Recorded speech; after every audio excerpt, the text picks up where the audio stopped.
ಎಕ್ಸಾಮನ್ನು students ಯಾವ ರೀತಿಯಲ್ಲಿ ಪರಿಗಣಿಸಬೇಕು, ಹಾಗೆ ಇದರಲ್ಲಿರುವಂತಹ ಚಾಲೆಂಜಸ್ ಏನು. ಎಲ್ಲ ಪ್ರಾಬ್ಲಮ್ಸ್ ಇದೆ. In spite of all the problems ನೀವು ಮಾಡ್ಬೋದಾಗದ್ದೇನೋ ಅದ್ರ ಮೇಲೆ ಫೋಕಸ್ ಮಾಡಬೇಕು. ದಿನಕ್ಕೆ 12ರಿಂದ 14 ಗಂಟೆಗಳಷ್ಟು ಮಿನಿಮಮ್ ಒಂದು 12 ಅವರ್ಸ್ ಆದ್ರೂ ಕೂತು ಪ್ರಿಪರೇಷನ್ ಮಾಡಿದ್ರೆ ಏನ್ ಸಾಧ್ಯ ಅದಾಗುತ್ತೆ. ಈ ನೀಟ್ ರೀ ಎಕ್ಸಾಮ್ದು ರಿಸಲ್ಟ್ ಹೇಗಿರ್ಬೋದು ಅನ್ಸುತ್ತೆ? ಪೇಪರ್ ಬಗ್ಗೆ ನಾನು if I stick out my neck, ಈಗ ತುಂಬಾ ಜನ ಹೇಳ್ತಿದ್ದಾರೆ ಎಕ್ಸಾಮ್ ಕಷ್ಟ ಮಾಡ್ಬಿಡ್ತಾರೆ ಅಂತ ಅಂತಿದ್ದಾರೆ. But I disagree with that. ಈಗ CBI ಎನ್ಕ್ವೈರಿಗಳ ಪ್ರಕಾರ ನಾವು ಡೇ ಟು ಡೇ ಅಪ್ಡೇಟ್ಸ್ ನೋಡ್ತಾ ಇದ್ರೆ ನಮಗೆ ಗೊತ್ತಾಗ್ತಾ ಇರೋದೇನು, ಸಾಕಷ್ಟು ಜನ ಇದರಲ್ಲಿ ಇನ್ವಾಲ್ವ್ ಆಗಿದ್ದಾರೆ. ಕೋಚಿಂಗ್ ಸೆಂಟರ್ಸ್ನ ಓನರ್ಗಳು, ಕೋಚಿಂಗ್ ಇನ್ಸ್ಟಿಟ್ಯೂಷನ್ ಓನರ್ಗಳು ಸಿಗಾಕೊಂಡಿದ್ದಾರೆ ಅಂತಂದ್ರೆ ಯಾಕೆ ಮಾಡಿದ್ರೆ ಫ್ರೀಯಾಗಂತೂ ಏನು ಸಿಕ್ಕಿರೋದಿಲ್ಲ. ಲಕ್ಷಾಂತರ ರೂಪಾಯಿ ದುಡ್ಡು ಕೊಟ್ಟಿರ್ತಾರೆ. ನನಗೆ ರ್ಯಾಂಕ್ ಬಂದರೆ ಅದು ಕೋಟ್ಯಾಂತರ ರೂಪಾಯಿ ಆಗಿ ನನಗೆ ರೆವೆನ್ಯೂ ರೂಪದಲ್ಲಿ ವಾಪಸ್ ಬರುತ್ತೆ. ಆ ರ್ಯಾಂಕ್ ಪಬ್ಲಿಷ್ ಮಾಡಿಬಿಟ್ರೆ ನಮ್ಗೆ ಅಡ್ಮಿಷನ್ ಜಾಸ್ತಿ ಆಗುತ್ತೆ. ದಂಧೆ ಮಾಫಿಯಾ ಆಗಿ ಬೆಳೆಯೋ ಮಟ್ಟಕ್ಕೆ ಕಾಂಟ್ರಿಬ್ಯೂಟ್ ಮಾಡ್ತೀವಿ. ಎಕ್ಸಾಮಿನೇಷನ್ ಪೇಪರ್ಗಳನ್ನು ಲೀಕ್ ಮಾಡುವಂಥದ್ದನ್ನ ಹೈಯೆಸ್ಟ್ ಆಫ್ ದಿ ಕ್ರೈಮ್ಸ್ ಜೊತೆ ಕೂಡಿಸ್ಬೇಕು. ಈಗ ದೇಶದ್ರೋಹ ಅತಿ ದೊಡ್ಡ ಕ್ರೈಮ್ ಅಂತ ಆದರೆ ಈ ಥರದ ಎಕ್ಸಾಮಿನೇಷನ್ ಮ್ಯಾಲ್ ಪ್ರಾಕ್ಟೀಸಸ್ ಅಲ್ಲಿ ಭಾಗವಹಿಸುವಂಥವ್ರನ್ನು ಕೂಡ ದೇಶದ್ರೋಹಿಗಳ ಥರ ನೋಡಬೇಕು. ಎಲ್ಲೋ ಒಂದು ಕಡೆ ಡಾಕ್ಟರ್ಸು ಜೀವ ಉಳಿಸೋವಂಥವ್ರು, ಅದಕ್ಕೋಸ್ಕರ ಬರೆಯುವಂಥ ಎಕ್ಸಾಮ್ ಇದು. ಆದರೆ ಎಷ್ಟೋ ಕಡೆಗಳಲ್ಲಿ ನಿಜಕ್ಕೂ ಜೀವ ಹೋಗಿದೆ. ಆದರೆ ಜೀವನದಲ್ಲಿ ನಾನು ಅನ್ಕೊಂಡಿದ್ದು ಸಿಕ್ಕಿಲ್ಲ ಅಂತ ನಾನು ಪ್ರಾಣ ಕಳ್ಕೊಳ್ಳೋ ಮಟ್ಟಕ್ಕೆ ಹೋಗ್ತಿದ್ದೀನಿ ಅಂತಂದರೆ ನನಗೊಂದು ಸಪೋರ್ಟ್ ಸಿಸ್ಟಮೇ ಇಲ್ವಲ್ಲ. ನನಗೆ ಎಮೋಷನಲ್ ಸಪೋರ್ಟ್ ಸಿಸ್ಟಮೇ ಇಲ್ಲ, ನನ್ನ ಮನೆಯಲ್ಲಾಗಲಿ ಫ್ರೆಂಡ್ ಸರ್ಕಲಲ್ಲಾಗಲಿ. ನಮ್ಮ ಎಜುಕೇಷನ್ ಮಿನಿಸ್ಟರ್ ಹೇಳಿದ್ರು, ಈಗ ಮುಂದೆ ಹೋಗ್ತಾ ಮುಂದಿನ ವರ್ಷದಿಂದ ಇದನ್ನು ಡಿಜಿಟಲೈಸ್ ಮಾಡಿಬಿಡ್ತೀವಿ. ಒಳ್ಳೆಯದೇ ಒಂಥರ. ಎಷ್ಟು ಜಾಸ್ತಿ ಹ್ಯೂಮನ್ ಇಂಟರ್ವೆನ್ಷನ್ ಆಗುತ್ತೆ ಅಷ್ಟು ಈ ಥರ ಮಾಲ್ ಪ್ರಾಕ್ಟೀಸ್ಗಳಿಗೆ ಅವಕಾಶ ಜಾಸ್ತಿ. ನಮ್ಮ ಕರ್ನಾಟಕದಲ್ಲಿ ಎಸ್ಪೆಷಲಿ 1122 ಸೀಟ್ಗಳು ಹೆಚ್ಚಿಗೆ ಆ್ಯಡ್ ಆಗಿದೆ. ಟ್ರೈ ಮಾಡ್ಬಿಡ್ಬೇಕು. ಈ ರೀನೀಟನ್ನು ಆಪರ್ಚುನಿಟಿ ಅಂತ ತಗೊಂಡು ಏನು ಸಾಧ್ಯ ಮಾಡಿಬಿಡ್ಬೇಕು. ಆಗಿದ್ದಾಗತ್ತೆ, ನೋಡೋಣ ಆಮೇಲೆ. For business and personal promotions in Suman TV Kannada, please contact 9686376663. Suman TV ವೀಕ್ಷಕರೆಲ್ಲರಿಗೂ ನಮಸ್ಕಾರ. ನಾನು ಶ್ವೇತಾ. ಇತ್ತೀಚೆಗಷ್ಟೇ ನೀಟ್ನ ಎಕ್ಸಾಮ್ ಕ್ಯಾನ್ಸಲ್ ಆಯಿತು, ರೀ ಎಕ್ಸಾಮ್ನ ಅನೌನ್ಸ್ ಮಾಡಲಾಯಿತು. ಆದರೆ ಲಕ್ಷಾಂತರ ವಿದ್ಯಾರ್ಥಿಗಳು ಈ ಒಂದು ಎಕ್ಸಾಮನ್ನು ತೊಗೊಂಡಿದ್ರು. ಅವರ ಕನಸುಗಳು ನುಚ್ಚು ನೂರಾಗೋಯ್ತು ಅಂತ ಹೇಳಿದ್ರೆ ಬಹುಶಃ ತಪ್ಪಾಗಲ್ಲ. ಹಲವಾರು ತಿಂಗಳುಗಳ ಕಷ್ಟ ಇದರಲ್ಲಿತ್ತು, ಹಲವಾರು ವರ್ಷಗಳ ಶ್ರಮ ಇತ್ತು. ಆದರೆ ಎಲ್ಲೋ ಒಂದು ಕಡೆ ರೀ ಎಕ್ಸಾಮ್ ಅಂತ ಹೇಳಿದ ಕೂಡಲೇ ಆ ಒಂದು ಮೆಂಟಲ್ ಪ್ರೆಷರ್ ಸೃಷ್ಟಿಯಾಗಿದೆ. ಈ ಒಂದು ರೀ ಎಕ್ಸಾಮ್ನ ಮೊದಲು ಬರೆದ ರೀ ಎಕ್ಸಾಮ್ ಥರ ಖಂಡಿತ ಸ್ಟೂಡೆಂಟ್ಸ್ ನೋಡೋಕ್ಕಾಗಲ್ಲ, ಅದು ಎಲ್ರಿಗೂ ಗೊತ್ತಿರುವಂಥ ವಿಷಯ. ಹಾಗಾದರೆ ಈ ಒಂದು ರೀ ಎಕ್ಸಾಮನ್ನು ಸ್ಟೂಡೆಂಟ್ಸ್ ಯಾವ ರೀತಿಯಲ್ಲಿ ಪರಿಗಣಿಸಬೇಕು, ಹಾಗೆ ಇದರಲ್ಲಿರುವಂಥ ಚಾಲೆಂಜಸ್ ಏನು, ಹೇಗಿರಬಹುದು ಮುಂದಿನ ಎಕ್ಸಾಮ್ನ ಸಾಧಕ ಬಾಧಕಗಳು, ಹೀಗೆ ರೀ ಎಕ್ಸಾಮ್ನ ಕುರಿತಾಗಿ ಹಲವಾರು ವಿಷಯಗಳ ಬಗ್ಗೆ ನಮ್ಮೊಟ್ಟಿಗೆ ಮಾತನಾಡೋದಕ್ಕೆ ನಮ್ಮ ಜೊತೆ ಇವತ್ತಿದ್ದಾರೆ ರೀಬಿಲ್ಡ್ ಇಂಡಿಯಾ ಫೌಂಡೇಶನ್ನ ಸಂಸ್ಥಾಪಕರಾದಂಥ ಡಾಕ್ಟರ್ ವರುಣ್ ಮೂರ್ತಿಯವರು. ಬನ್ನಿ ಅವರನ್ನು ಕಾರ್ಯಕ್ರಮಕ್ಕೆ ಸ್ವಾಗತಿಸೋಣ. ಹಾಗೆ ಈ ವಿಷಯದ ಕುರಿತಾಗಿ ಹಲವಾರು ವಿಷಯಗಳನ್ನು ತಿಳ್ಕೊಳ್ಳೋಣ. ಅದಕ್ಕೂ ಮುನ್ನ ನೀವೇನಾದರೂ ಇನ್ನೂ ಈ ಚಾನಲ್ಗೆ ಸಬ್ಸ್ಕ್ರೈಬ್ ಮಾಡಿಲ್ಲ ಅಂದರೆ ಈ ಕೂಡಲೇ ಮಾಡ್ಕೊಳ್ಳಿ ಅಂತ ಹೇಳ್ತಾ, ಸರ್ ಕಾರ್ಯಕ್ರಮಕ್ಕೆ ಸ್ವಾಗತ. ನಮಸ್ಕಾರ. Thank you. ಸೊ ಲಕ್ಷಾಂತರ ಜನ ಸರ್ ನೀಟ್ ಎಕ್ಸಾಮ್ ಬರೆದಿದ್ದಾರೆ. ನೀಟ್ ರೀ ಎಕ್ಸಾಮ್ ಆಗಿದ್ದು ಫೇರಾ ಅನ್ಫೇರಾ? ಫಸ್ಟ್ ಆಫ್ ಆಲ್ 23 ಲಕ್ಷ ಜನ ಹತ್ತತ್ರ ಮೇಡಮ್ ಎಕ್ಸಾಮ್ ಬರೆದಿರೋದು. Fair unfair on what side of the fence are you? ನೀವು ಯಾವ ಕಡೆ ನಿಂತು ನೋಡ್ತೀರಾ ಅನ್ನೋದ್ರ ಮೇಲೆ. ಈಗ ಲೆಟ್ಸ್ ನೀಟ್ ಬರೆದಾಗ ಸುಮಾರಾಗಿತ್ತು ಅಂತ ಅನ್ಕೊಳ್ಳೋಣ, 400-450 ಮಾರ್ಕ್ಸ್ ಬರ್ತಾ ಇರೋಂಥ ಮಕ್ಕಳಿಗೆ ರೀ ಎಕ್ಸಾಮ್ ಆಯಿತು ಅಂತ ಅಂದಾಗ if they look at it, it's another opportunity, ಮತ್ತೊಂದು ಆಪರ್ಚುನಿಟಿ ಇದು. ಕರೆಕ್ಟ್. ತುಂಬ ಚೆನ್ನಾಗಿದ್ದಂಥ ಮಕ್ಕಳು, ಒಂದು 550-650 ಟಚ್ ಮಾಡ್ತಿದ್ದಂಥ ಮಕ್ಕಳು ಚೆನ್ನಾಗಾಗಿದೆ ನೀಟ್ ಅಂತ ಬಿಟ್ಬಿಟ್ರು. They just relaxed after the exam. So prepare ಮಾಡಬೇಕು ಅನ್ನೋ ಮೈಂಡ್ ಸ್ಪೇಸಿಂದನೇ ಆಚೆ ಬಂದರು. ಅಂಥವ್ರಿಗಿದು ಯಾಕಪ್ಪ ಮತ್ತೆ ಅನ್ನೋಂಥ ಚಾಲೆಂಜು. ಇದು ಎಲ್ಲದ್ರ ಮಧ್ಯದಲ್ಲಿ ಮಕ್ಕಳಿಗೆ ಕೆಲವ್ರಿಗೆ ಆಪರ್ಚುನಿಟಿ ಅಂತ ಅನಿಸುತ್ತೆ, ಕೆಲವ್ರಿಗೆ ಪನಿಷ್ಮೆಂಟ್ ಅಂತ ಅನಿಸುತ್ತೆ. ವ್ಯವಸ್ಥೆ ವಿಚಾರದಲ್ಲಿ ನೋಡಿದಾಗ ಎನಿ ಎಕ್ಸಾಮ್, ಯಾವುದೇ ಒಂದು ಪರೀಕ್ಷೆ ಮರುಪರೀಕ್ಷೆ ಆಗಬೇಕು, ರೀ ಎಕ್ಸಾಮ್ ಆಗಬೇಕು ಅನ್ನೋಂಥ ಸ್ಥಿತಿಗೆ ಬಂತು ಅಂತಂದರೆ it is always unfair on the system and it is a blot on it unfair to the students and a blot on the system. ವ್ಯವಸ್ಥೆಗೆ ಕಪ್ಪು ಮಸಿ, ವಿದ್ಯಾರ್ಥಿಗಳಿಗೆ ದ್ರೋಹನೇ ಅದು. So it is not right. So ಈಗ ಆಯಿತು, ಪೇಪರ್ ಲೀಕ್ ಆಯಿತು, ವಿಷಯ ಗೊತ್ತಾಯಿತು. What could have been the next step from the system? ನೋಡಿ, ಇವ್ರು ಹೇಳೋದು ನಮ್ಮ ಶಿಕ್ಷಣ ಮಂತ್ರಿಗಳು ಅಥವಾ ಅಧಿಕಾರಿಗಳು ಹೇಳೋ ಮಟ್ಟ ನೋಡಿದ್ರೆ ತುಂಬಾ ಆಳವಾದ ಲೀಕ್ ಆಗಿದೆ ಇಲ್ಲಿ, ನಾವಿದನ್ನ ರೀ ಎಕ್ಸಾಮ್ ಮಾಡದಲ್ಲೇ ಇದ್ರೆ ಬೇರೆ ದಾರಿನೇ ಇಲ್ಲ ಅನ್ನೋ ಮಟ್ಟದಲ್ಲಿ ಹೇಳ್ತಿದ್ದಾರೆ. ಹೌದು. CBIಗೆ ಎನ್ಕ್ವೈರಿ ಕೊಡ್ತೀವಿ ಅಂತ ಹೇಳ್ತಾರೆ, ಹೈ ಲೆವೆಲ್ ಎನ್ಕ್ವೈರೀಸ್ ಆಗ್ತಾ ಇದೆ, ತುಂಬಾ ಜನ ಅರೆಸ್ಟ್ ಆಗ್ತಾ ಇದ್ದಾರೆ, ಬೇರೆ ಬೇರೆ ಮಟ್ಟದವರು, ಬೇರೆ ಬೇರೆ ತರದ ಜನಗಳು ಅರೆಸ್ಟ್ ಆಗ್ತಿದ್ದಾರೆ. ಸೊ ಪ್ರಾಬಬ್ಲಿ ತುಂಬಾ ದೊಡ್ಡ ಮಟ್ಟದಲ್ಲೇ ಏನೋ ಆಗಿರ್ಬೇಕು. ಬಟ್ ಏನ್ ಮಾಡ್ಬೋದಿತ್ತು ಅಂತಂದ್ರೆ, ಅದಾಗದೇ ಇರೋಂಗೆ ತಡೆಯೋದಕ್ಕೆ ಬೇಕಾಗಿರುವಂತ ಎಲ್ಲಾ ಕೆಲಸಗಳು ಆಗಬೇಕಿತ್ತು. ಆಗಿದ್ದಿರ್ಬೋದು, ಅವ್ರು ಪ್ರಯತ್ನ ಪಟ್ಟಿರ್ಬೋದು.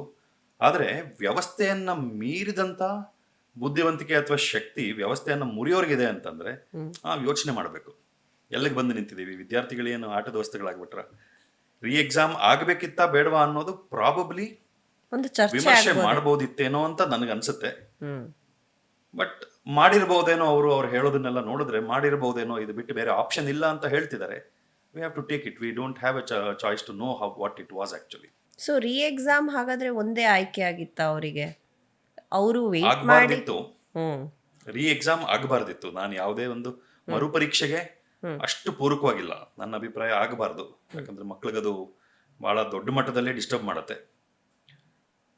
ಮಾಡಿದ್ದಾರೆ ಅಂತ ಆದ್ರೆ ಅದು ಒಂದೇ ಆಯ್ಕೆ ಇತ್ತೇನೋ ಪ್ರಾಬಬ್ಲಿ ಅಂತ ಈ ಕ್ಷಣಕ್ಕೆ ನಾವು ಅನ್ಕೊಳ್ಬೇಕು. CBI ಎನ್ಕ್ವೈರಿ ಏನಾಗ್ತಿದೆ, ಅಟ್ಲೀಸ್ಟ್ ಅದು ಪಬ್ಲಿಕ್ ಆದ್ರೆ ನಮಗೆ ಕ್ಲಾರಿಟಿ ಸಿಗಬೇಕು. That is a question that needs to be answered post enquiry ಅಂತ ನನಗನ್ಸುತ್ತೆ. ಈಗ CBI ಎನ್ಕ್ವೈರಿಗಳ ಪ್ರಕಾರ ನಾವು ಡೇ ಟು ಡೇ ಅಪ್ಡೇಟ್ಸ್ ನೋಡ್ತಾ ಇದ್ರೆ ನಮಗೆ ಗೊತ್ತಾಗ್ತಾ ಇರೋದೇನು, ಸಾಕಷ್ಟು ಜನ ಇದರಲ್ಲಿ ಇನ್ವಾಲ್ವ್ ಆಗಿದ್ದಾರೆ, ಕೋಚಿಂಗ್ ಸೆಂಟರ್ಸ್ನ ಓನರ್ಗಳು ಎಸ್ಪೆಷಲಿ ಅಂತ ಹೇಳಿ ಗೊತ್ತಾಗ್ತಾ ಇರುವಂತಹ ಸುದ್ದಿ. ಸೊ ಈ ನಿಟ್ಟಿನಲ್ಲಿ ನೋಡಿದಾಗ ಕೋಚಿಂಗ್ ಸೆಂಟರ್ಗಳು ಈ ಥರ ಒಂದು ಕಾಂಪಿಟೇಟಿವ್ ಎಕ್ಸಾಮ್ಸಲ್ಲಿ ಬಹಳಷ್ಟು ಪ್ರಮುಖವಾದಂಥ ರೋಲ್ನ ಪ್ಲೇ ಮಾಡುತ್ತೆ. ಈಗ ಎಲ್ಲೋ ಒಂದು ಕಡೆ ಅವರು NTA ಪ್ಯಾನಲಲ್ಲಿ ಇದ್ದಾರೆ ಅಂದ ಮಾತ್ರಕ್ಕೆ ಅವ್ರಿಗೆ ಈ ಒಂದು ಸಡಿಲಿಕೆ ಅಥವಾ ಅಂದರೆ ಒಂದು ಲೀಜರ್ ಇರುತ್ತೆ, ಅವ್ರಿಗೆ ಗೊತ್ತಿರುತ್ತೆ. ಸೊ ಆ ಒಂದನ್ನು ಅವರು ಅಡ್ವಾಂಟೇಜ್ ಆಗಿ ತಗೊಂಡು ಈ ರೀತಿ ಲೀಕ್ ಮಾಡೋದ್ರಿಂದ ಲಕ್ಷಾಂತರ ಸ್ಟೂಡೆಂಟ್ಸ್ಗೆ ಇದಾಗ್ತಾ ಇರುವಂಥ ಒಂದು ದೊಡ್ಡದಾದಂಥ ಆಘಾತ. ಸೊ ಈ ಕೋಚಿಂಗ್ ಸೆಂಟರ್ಸ್ ಮೇಲೆ ಆ ಪ್ರಾಮುಖ್ಯತೆ ಎಲ್ಲೋ ಒಂದು ಕಡೆ ಬಿದ್ದೋಗುತ್ತಾ ನೆಕ್ಸ್ಟು? ಹೇಗೆ, ವಾಟ್ ಈಸ್ ದ ವೆಯ್ಟೇಜ್? ಇವಾಗ ಕೋಚಿಂಗ್ ಸೆಂಟರ್ಸ್ನ ಹೇಗೆ ನೋಡಬೇಕು? ನಮಗೆ ಬೇಕೋ ಬೇಡವೋ ಕಾಂಪಿಟೇಟಿವ್ ಎಕ್ಸಾಮ್ಸ್ ದಿನದಿಂದ ದಿನಕ್ಕೆ ಕಾಂಪಿಟೇಟಿವ್ ಆಗ್ತಾನೆ ಹೋಗ್ತಾ ಇದೆ ಮೇಡಮ್. 23 ಲಕ್ಷ ಜನ ಮಕ್ಕಳು ಬರ್ದಿದ್ದಾರೆ ಎಕ್ಸಾಮು. 1.25 ಲಕ್ಷ ಮೆಡಿಕಲ್ ಸೀಟ್ಸ್ ಇದೆ ಅಂತಂದ್ರೆ ಲೆಸ್ ದ್ಯಾನ್ ಅರೌಂಡ್ 5%, 5ರಿಂದ 6% ಜನಕ್ಕಷ್ಟೇ ಸೀಟ್ ಸಿಗುತ್ತೆ. ಸೊ ಯಾವಾಗ ಡೆಫಿಷಿಯನ್ಸಿ ಇರುತ್ತೋ, ಯಾವಾಗ ಕೊರತೆ ಇರುತ್ತೆ ಒಂದು ವ್ಯವಸ್ಥೆನಲ್ಲಿ, ಆವಾಗ ಅದನ್ನ ಪಡ್ಕೊಳ್ಳೇಬೇಕು ಅಂತ ಹಂಬಲ ಹಠ ಜಾಸ್ತಿ ಆಗುತ್ತೆ ಜನಗಳಲ್ಲಿ. ಅದನ್ನ ಕೊಡಕ್ ಸಾಧ್ಯ ಇರೋಂಥವ್ರ ಬಗ್ಗೆ ಡಿಮ್ಯಾಂಡ್ ಜಾಸ್ತಿ ಆಗುತ್ತೆ. ಈಗ 100 ಕೋಚಿಂಗ್ ಇನ್ಸ್ಟಿಟ್ಯೂಷನ್ಸ್ ಇದೆ ಅಂತ ಅನ್ಕೊಳ್ಳಿ. ಯಾವ ಕೋಚಿಂಗ್ ಇನ್ಸ್ಟಿಟ್ಯೂಷನ್ ಚೆನ್ನಾಗಿದೆ ಅನ್ನೋದನ್ನ ಡಿಸೈಡ್ ಮಾಡೋದಕ್ಕೆ ಯಾವ ಪ್ಯಾರಾಮೀಟರ್ ಇದೆ ಜನಕ್ಕೆ? 100 ಕೋಚಿಂಗ್ ಇನ್ಸ್ಟಿಟ್ಯೂಷನ್ಗಳ ಮೆಥಡಾಲಜಿ, ಅವ್ರು ಏನ್ ಮಾಡ್ತಾರೆ, ಯಾವ್ದ್ರಿಂದ ಏನು ಉಪಯೋಗ ಆಗ್ಬೋದು ಅಂತ ವಿಮರ್ಶೆ ಮಾಡೋದಕ್ಕೆ ಜನಗಳಿಗೆ ಟೈಮ್ ಇಲ್ಲ. ಮತ್ತೆ ಯಾವ ತರ ವಿಮರ್ಶೆ ಮಾಡಬೇಕು ಅಂತ ಗೊತ್ತಿಲ್ಲ. ಅದು ಚೆನ್ನಾಗಿದೆಯೋ ಇಲ್ವೋ ಅನ್ನೋದನ್ನ ಅವ್ರು ಅನೌನ್ಸ್ ಮಾಡುವಂತ ರ್ಯಾಂಕ್ ಲಿಸ್ಟ್ಗಳನ್ನ ನೋಡ್ಕೊಂಡು ಡಿಸೈಡ್ ಮಾಡ್ತಾರೆ ಜನ. ಸೊ ಈಗ ಒಂದು ಇನ್ಸ್ಟಿಟ್ಯೂಷನ್ಗೆ ರ್ಯಾಂಕ್ 1 ಅಥವಾ ಟಾಪ್ 10 ಅಲ್ಲಿ, ಟಾಪ್ 100 ಅಲ್ಲಿ ಹೆಚ್ಚು ರ್ಯಾಂಕ್ಗಳು ಬರೋದ್ರಿಂದ ಆ ಇನ್ಸ್ಟಿಟ್ಯೂಷನ್ ಕ್ರೆಡಿಬಿಲಿಟಿ ಜಾಸ್ತಿ ಆಗುತ್ತೆ ಅನ್ನೋದಾದ್ರೆ there is a vested interest ಅಲ್ವಾ? ನನಗೆ ಸಿಂಗಲ್ ಡಿಜಿಟ್ ರ್ಯಾಂಕ್ಸ್ ಅಥವಾ ಡಬಲ್ ಡಿಜಿಟ್ ರ್ಯಾಂಕ್ಸ್ ನನ್ನ ಇನ್ಸ್ಟಿಟ್ಯೂಷನ್ಸ್ಗೆ ಹೆಚ್ಚಾಗೋದ್ರಿಂದ ನನ್ನ ಕ್ರೆಡಿಬಿಲಿಟಿ ಇನ್ಕ್ರೀಸ್ ಆದ್ರೆ, I am a good institution, I am the best ಅಂತ ಹೇಳ್ಕೊಳಕ್ಕಾಯ್ತು ಅಂತಾದ್ರೆ ಅದರದ ಡೈರೆಕ್ಟ್ ಕಾನ್ಸಿಕ್ವೆನ್ಸ್ ಏನು ನನ್ನ ಇನ್ಸ್ಟಿಟ್ಯೂಷನ್ಗೆ? The direct consequence is admissions. Correct. Public demand ಜಾಸ್ತಿ ಆಗುತ್ತೆ. ಸೊ ಅದೇ ಈಗ ನಾನು ಒಬ್ಬ ಟೀಚರ್ ಆಗಿ the biggest objective institutions work ಮಾಡೋದೇನಂದ್ರೆ, ಒಂದು ರಿಸಲ್ಟ್ ಬರಬೇಕು, ನಮಗೆ ಒಂದು ರ್ಯಾಂಕ್ ಬಂದ್ಬಿಟ್ರೆ ಸಾಕು, ಆ ರ್ಯಾಂಕ್ ಪಬ್ಲಿಷ್ ಮಾಡಿಬಿಟ್ರೆ ನಮ್ಗೆ ಅಡ್ಮಿಷನ್ ಜಾಸ್ತಿ ಆಗುತ್ತೆ ಅಂತ. ಈ ಒಂದು ಪಾಯಿಂಟ್ ಆಫ್ ವ್ಯೂ ಇದೆಯಲ್ಲ, ಜನಗಳು ಈ ಕೋಚಿಂಗ್ ದಂಧೆ ಮಾಫಿಯಾ ಆಗಿ ಬೆಳೆಯೋ ಮಟ್ಟಕ್ಕೆ ಕಾಂಟ್ರಿಬ್ಯೂಟ್ ಮಾಡ್ತೀವಿ ಅಲ್ವಾ? ಸೊ ಈ ವೆಸ್ಟೆಡ್ ಇಂಟ್ರೆಸ್ಟ್ ಇರುವಾಗ ಶಾರ್ಟ್ ಕಟ್ಗಳನ್ನು ಹುಡುಕೋದು, ಅವಕಾಶ ಸಿಕ್ಕಾಗ ಶಾರ್ಟ್ ಕಟ್ ಹುಡುಕ್ಬಿಡ್ತಾರೆ.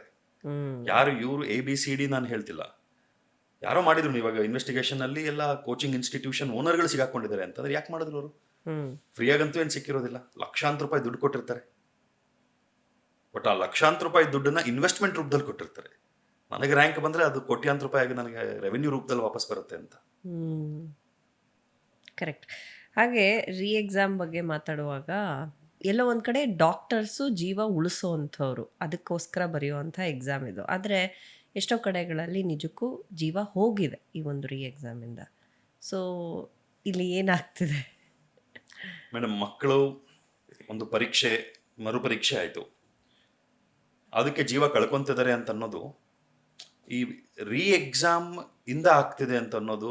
ಓಕೆ, ರೀ ಎಕ್ಸಾಮ್ ಆಗಿದ್ದು ಅವ್ರಿಗೆ ಟ್ರಿಗರ್ ಆಯಿತು, ರೀ ಎಕ್ಸಾಮ್ ಆಗಿದ್ದು ಸೂಸೈಡಲ್ ಥಾಟನ್ನು ಜನರೇಟ್ ಮಾಡಿತು, ಸೂಸೈಡಲ್ ಟೆಂಡೆನ್ಸಿ ಬಂತು, ಸೂಸೈಡ್ ಮಾಡ್ಕೊಂಡ್ರು ಅಂತ ಅನ್ಕೊಳ್ಳೋಣ, ವಿಚ್ ಈಸ್ ವೆರಿ ಬ್ಯಾಡ್.